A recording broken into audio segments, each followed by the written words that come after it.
The staircase was broken. I had to make my way up some other way.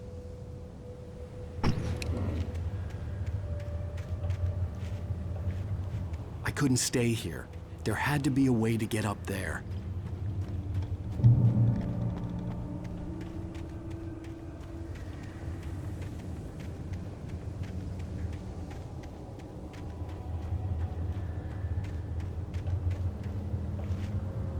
There was no power. There was bound to be a generator somewhere at the logging site.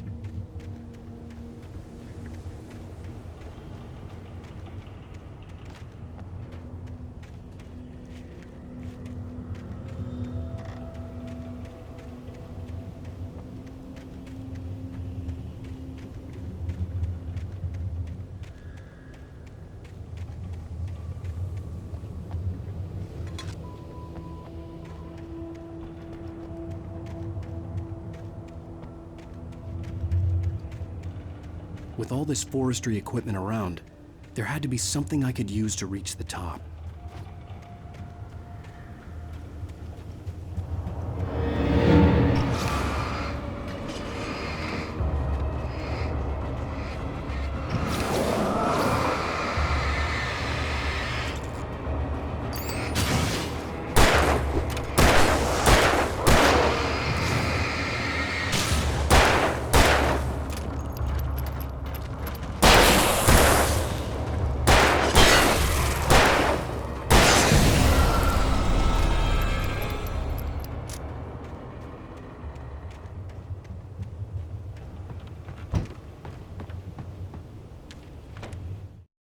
I heard them before I saw them, swooping down from the sky and screeching as they came. I spun around just as the cloud was upon me. For an instant, I stared into 100 dead eyes, black pearls glittering in the darkness. I raised the flashlight and the swarm exploded like fireworks. Feathers burned, turned into ash. I couldn't hear my scream above theirs.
Well, I was just outside for a breath of fresh air, and what a night. I know most of you are probably in your beds by now, but if you're still up and around, take a moment. Step outside for a spell and breathe in deep. The weather is absolutely still. The sky is crystal clear. It's like the forest is quietly breathing along with you. As you listeners know, I'm I'm a night owl, and it's on nights like this I wish I wasn't cooped up in the studio. Makes an old man like me wish I could just roam wild. But here I am, and who'd keep you company all night long if I weren't? It looks like I'm not the only one staying up late. Caller, you're on the air. Hey, Pat, it's Maurice Horton. Hello, Maurice. What are you up to? Well, I was just taking Toby on his walk. Oh, isn't it beautiful out there? Sure, Pat, the reason I called is that Toby heard something rumbling in the undergrowth. Probably a rabbit. Toby loves rabbits. Well, sure.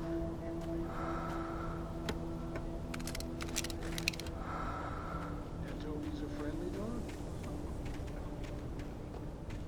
Usually he comes back. We were pretty far from home, and it sounds like he went pretty wild there. Great dog, but...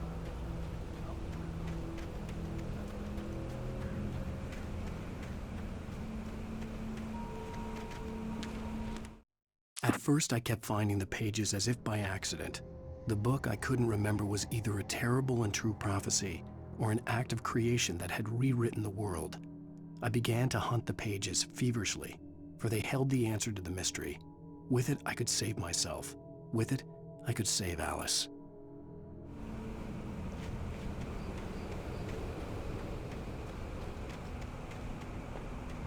The gas station was closer now, its light welcoming in the darkness. Paul makes the best dogs in the state. Belly Burster is the best with no contest. Monster Dog is second best. The famous dog is...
I stepped into the gas station's garage. It was dark and quiet. The place was a mess. It looked like someone trashed the place or that there'd been some kind of fight. Light spilled into the room through an open door at the back, and I made my way toward it. Without any warning, I was blinded by a bright light. An old portable TV on the shelf had come alive by itself. Impossibly, I could see myself on the screen, talking like a madman.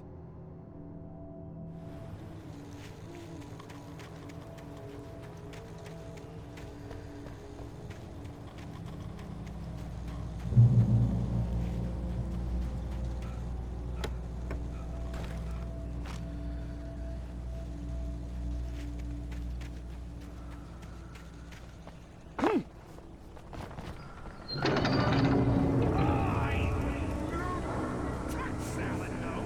Well,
The cabin on Cauldron Lake?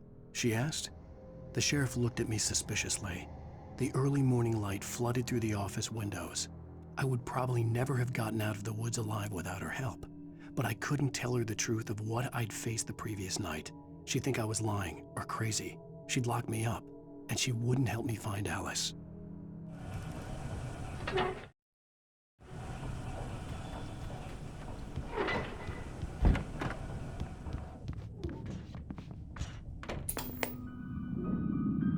Science. It bestows immortality on those who advance it to elevate all of mankind. Newton, Einstein, Sagan.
Stucky's body vanished, leaving behind only a lifetime of nightmares to come, assuming I'd reached the lights of the gas station alive.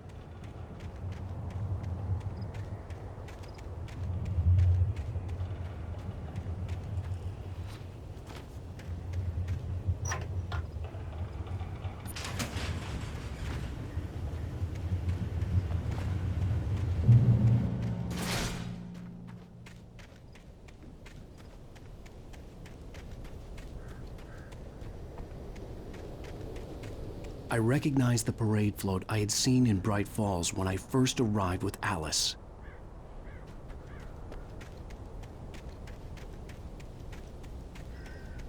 After the insanity I had just experienced in the darkness, the lights of the gas station felt comforting. At least for a moment, the sane world reasserted itself.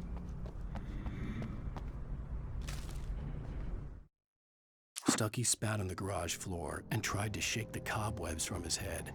Ever since the couple never showed to pick up the keys, things had been fuzzy. A feeling caught his attention. Stucky looked up and stared as his brain tried in vain to process the horror before him. He stumbled back, knocking over a can of oil. A black pool spread across the floor while he struggled for a brief moment, then let go as the unrelenting darkness engulfed him. The Deer Fest had been 2 weeks away when we arrived. If the day count on the banner was right, I was missing a whole week between the night we got here and now.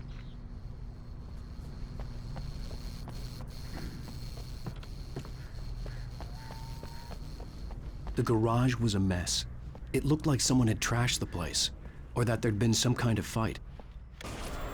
I'll write. I'll keep writing. Outside, there's only darkness. Outside the cabin, outside the story, there's only darkness. I can feel her presence in the dark. Just now, I could smell her perfume in the room. I'll reach her, I'll fix it up. I'll bring her back. The story will come true. If I stop, she's lost.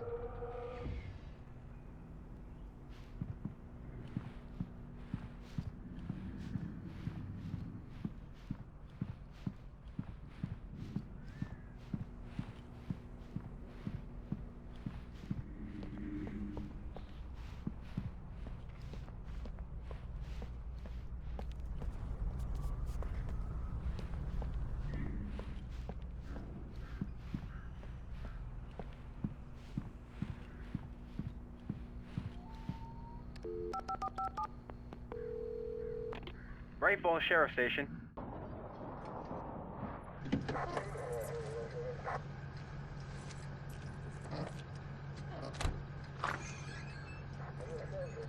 Oh, thank God, Sheriff. Sheriff Sarah Breaker. You are... I'm Alan Wake, but listen, I was in a car crash. My wife, Alice, she's missing. Calm down, Mr. Wake. We were staying in a cabin on the island, on Cauldron Lake. There's no island on Cauldron Lake, not since the big eruption in the 70s. Please, I can take you there, okay? You look like you've taken a pretty bad knock to the head. Are you okay? Listen. We'll figure this out. Please get in the car. We'll swing by the lake and then we'll go to the station, okay? Mr. Wake, have you seen Stucky, the guy who owns this place? I realized I couldn't tell her what had happened in the forest. She wouldn't have believed me. And then she wouldn't have helped me with Alice.